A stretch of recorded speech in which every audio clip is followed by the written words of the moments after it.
अहमद नदीम कासमी साहब की नज़्म है जिसका उन्वान है पत्थर।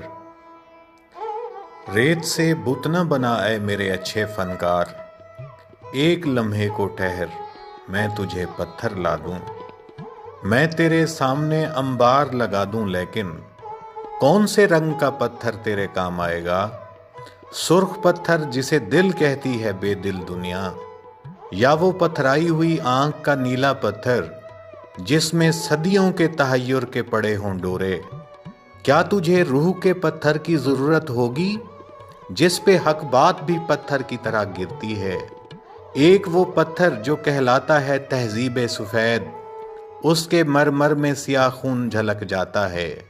एक इंसाफ का पत्थर भी तो होता है, मगर हाथ में तेशे जर हो तो वो हाथ आता है।